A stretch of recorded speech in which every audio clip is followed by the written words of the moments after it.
आपकी सारी बड़ी खबरों के साथ आपके सामने मौजूद दोस्तों जरिए सबसे पहले सबसे बड़ी अपडेट आपको बताएंगे, जहां पर आज इलाहाबाद हाई कोर्ट ने कुछ ऐसा बड़ा बयान दिया है दोस्तों, जिससे मुस्लिम समाज के लोगों की बड़ी जीत हुई है। बताएंगे कोर्ट ने कैसे डीएम और एसपी दोनों को हड़काया है और सही तरीके से पढ़ी जाएगी नमाज। बताएंगे डिटेल में क्या है पूरी अपडेट दोस्तों। इसी के साथ में चलेंगे एक और बड़ी खबर की तरफ, जहां पर अखिलेश यादव ने कर दिया ऐलान, कांग्रेस पार्टी के साथ में होगा जोरदार तरीके का गठबंधन। बताएंगे डिटेल में क्या है पूरा मामला दोस्तों। इसी के साथ में चलेंगे और भी बड़ी अपडेट की तरफ, एक एक करके सारी बड़ी अपडेट अब तक पहुंचाएंगे। लेकिन उससे पहले अगर आप भी मानते हैं कि संभल में नमाज पढ़ने को लेकर जिस तरीके का विवाद खड़ा किया गया था दोस्तों और सीओ के द्वारा विवादित बयान दिया गया था, इसके बाद असदुद्दीन ओवैसी ने जमकर लताड़ लगाई थी और कोर्ट पहुंचा है मामला। और कोर्ट ने भी जमकर फटकार लगाते हुए बता दिया है कि देश के अंदर धार्मिक आजादी सभी व्यक्ति को है। ऐसे में दोस्तों अगर आप भी मानते हैं कि लोगों को जितनी संख्या में एकजुट होकर नमाज पढ़ना होगा, लोग पढ़ेंगे, ये लोगों का अधिकार है। और ऐसे में अगर आप भी इस बात का समर्थन करते हैं कि कोर्ट ने एकदम सही बोला, तो इस वीडियो को लाइक करके लाल बटन दबाकर चैनल को सब्सक्राइब करके बेल आइकन दबाकर कमेंट बॉक्स में अपनी राय जरूर लिखकर बताएगा दोस्तों। ज्यादा से ज्यादा वीडियो को शेयर कीजिएगा। चलते हैं सबसे पहले सबसे बड़ी ब्रेकिंग न्यूज अपडेट की तरफ, जहां पर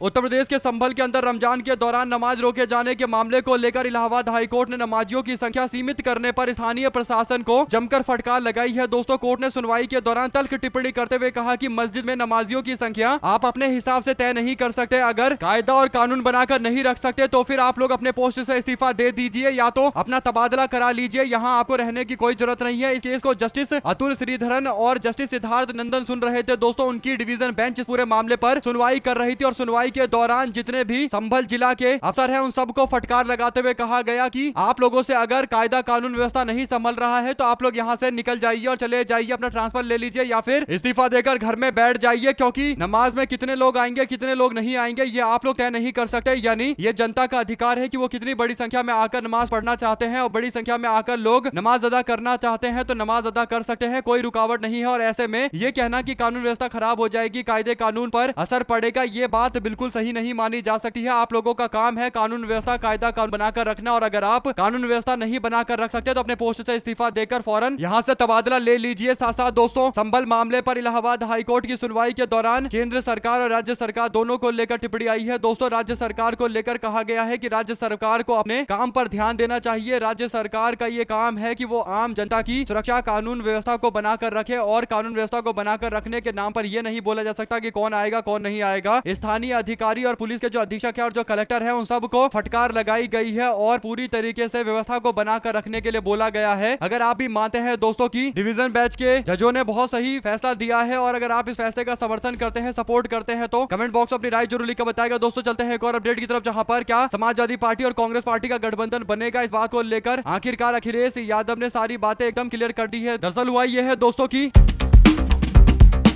समाजवादी पार्टी के नेता अखिलेश यादव से मीडिया वाला बातचीत कर रहा था। इस दौरान अखिलेश यादव से पत्रकार पूछता है कि अखिलेश यादव जी, राहुल गांधी आजकल उत्तर प्रदेश में काफी एक्टिव चल रहे हैं, इस पर आपकी क्या राय है। तो अखिलेश यादव ने एक बड़ा जवाब दिया है दोस्तों। अखिलेश यादव कहते हैं कि यह अच्छी बात है क्योंकि कांग्रेस पार्टी और समाजवादी पार्टी मिलकर काम कर रही है और पीडीए गठबंधन की आवाज को मजबूत किया जा रहा है, बहुजन की आवाज को और हमारे पीडीए के महापुरुषों के विचारधारा को मजबूत किया जा रहा है, जनता के बीच पहुंचाया जा रहा है। हम इस बात का समर्थन करते हैं। और वो आगे कहते हैं कि जब से भारतीय जनता पार्टी की सरकार आई है तब से संविधान की धज्जियां उड़ाकर रखा गया है। संविधान के तहत मिलने वाले आरक्षण और जो सम्मान पीडीए को मिलना चाहिए वो नहीं मिल रहा, इसलिए ये जरूरी है कि पीडीए के महापुरुषों के दिन हम सब एक साथ होकर मिलकर संकल्प लेकर काम करें। बाबा साहब भीमराव अंबेडकर जी ने जो रास्ता हमको दिखाया है, हमको उस रास्ते पर आगे बढ़ना है। यानी मीडिया के सवालों का जवाब देते हुए अखिलेश यादव ने संकेत दे दिया है कि समाजवादी पार्टी और कांग्रेस पार्टी दोनों मिलकर आम जनता के लिए काम कर रही है, दोनों मिलकर पीडीए को मजबूत कर रहे हैं, पीडीए को सम्मान दिलवा रहे हैं। अगर आप भी मानते हैं कि यह साफ संकेत है कि गठबंधन बन रहा है दोनों पार्टियों के बीच में, और अखिलेश यादव कहीं ना कहीं इस बात को लेकर पॉजिटिव है, यानी सकारात्मक अपना रवैया दिखा रहे हैं कि राहुल गांधी भी पीडीए के मामले को लेकर सक्रियता से आगे बढ़ रहे हैं, क्योंकि काशीराम जी के जयंती के मौके पर राहुल गांधी ने कार्यक्रम का आयोजन किया था। दोस्तों आप लोग इस पूरे मामले पर क्या राय देना चाहते हैं लिखकर जरूर बताएगा। ज्यादा से ज्यादा वीडियो को शेयर कीजिएगा। साथ साथ चलते हैं एक और बिग न्यूज अपडेट की तरफ दोस्तों, जिसमें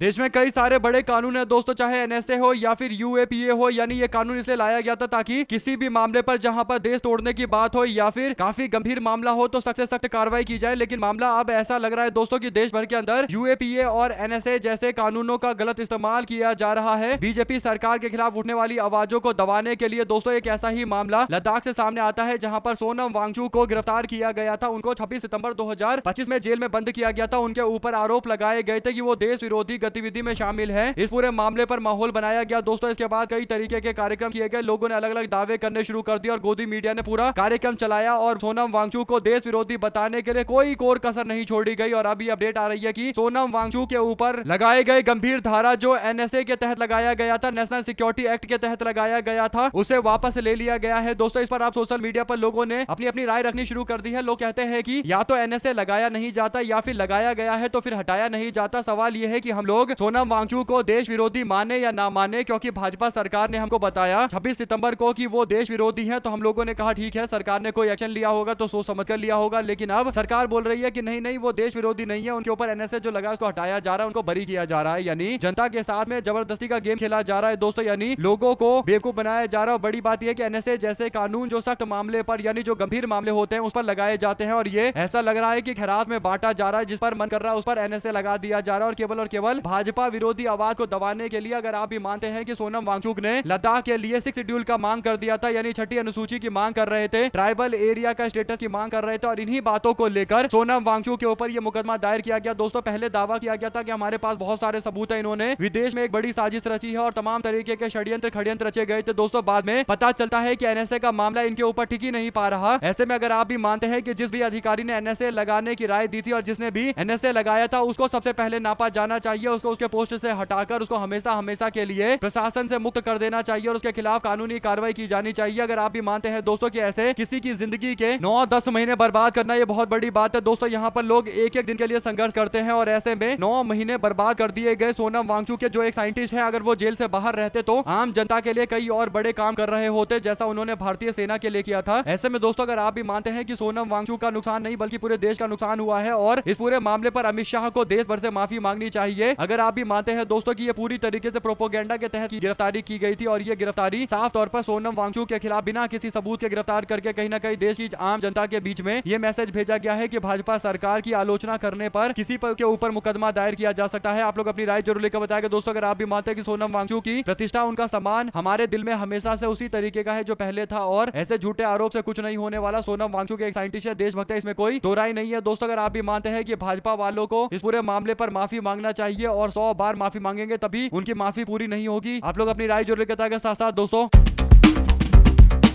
सुब्रमण्यम स्वामी का एक बड़ा बयान आता है दोस्तों। भारतीय जनता पार्टी के नेता सुब्रमण्यम स्वामी कहते हैं कि नरेंद्र मोदी को चाहिए कि वो तुरंत हरदीप सिंह पुरी को मंत्रिमंडल से बर्खास्त करे और उनके खिलाफ आपराधिक मामला दर्ज कराने के आदेश जारी किए जाने चाहिए। उन्होंने कहा कि अगर ऐसा नहीं होता तो फिर सुप्रीम कोर्ट में मैं जनहित याचिका दायर करूंगा, PIL दायर करूंगा और हरदीप सिंह पुरी के खिलाफ अभियोजन की मांग की जाएगी, यानी उसके खिलाफ केस चलाने की मांग मैं करूंगा। सुब्रमण्यम स्वामी जो वरिष्ठ वकील है सुप्रीम कोर्ट के दोस्तों और बीजेपी के नेता है, उनकी ओर से साफ तौर पर स्पष्ट कर दिया गया है कि हरदीप सिंह पुरी के खिलाफ कार्रवाई होगी, डंके की चोट पर होगी। अपनी राय जरूर लिखकर बताएगा दोस्तों। अगर आप भी मानते हैं कि ये बात एकदम सही है, हरदीप सिंह पुरी के खिलाफ सख्त से सख्त कार्रवाई की जानी चाहिए और एप्स्टीन फाइल में हरदीप पुरी का जितनी बार नाम आया है ये बहुत बहुत बहुत गंभीर आरोप है। आप लोग अपनी राय जरूर लिखकर बताएगा। इस पूरे मामले पर चलते हैं एक और बड़ी अपडेट की तरफ दोस्तों, जिसमें राहुल गांधी ने एक बयान देते हुए कहा कि अपने स्वार्थ के लिए भारतीय कृषि की कुर्बानी ले रहे हैं प्रधानमंत्री और नरेंद्र मोदी सरकार पर निशाना साधते उन्होंने कहा कि गैर व्यापारिक अवरोध घटाने की बात कह के हमारे देश के किसानों का बंटाधार किया जा रहा है। देश के किसानों की स्थिति खराब करने पर बीजेपी की सरकार राजी हो गई है। राहुल गांधी ने अतारंकित प्रश्न और सरकार के उत्तर के प्रति साझा करते हुए फेसबुक पर कहा कि लोकसभा में मैंने सरकार से सवाल पूछा था कि 2021 में किसानों से किया गया C2+50% वाला जो कानून है, MSP का जो वादा है, उसे लागू क्यों नहीं किया गया। सरकार ने जवाब दिया कि बताते हुए कि सिर्फ अपनी पुरानी MSP की नीति दोहरा दी, यानी भारतीय जनता पार्टी की सरकार 2021 के आंदोलन के टाइम में किए गए वादे पर कोई जिक्र नहीं कर रही है दोस्तों, यानी चुप्पी साध कर बैठे। ने लग रहा है कि एक बार फिर से चुप्पी साध लेंगे तो किसान भूल जाएंगे, लेकिन किसानों को याद है कि भाजपा ने C2+50% वाला वादा किया था। आपकी क्या राय है इस पूरे मामले पर लिखकर जरूर बताएगा। हमारे साथ लगातार जुड़े दोस्तों का बहुत बहुत धन्यवाद। देख रहे थे आपका जय हिंद जय भारत। ज्यादा से ज्यादा वीडियो को शेयर कीजिएगा दोस्तों।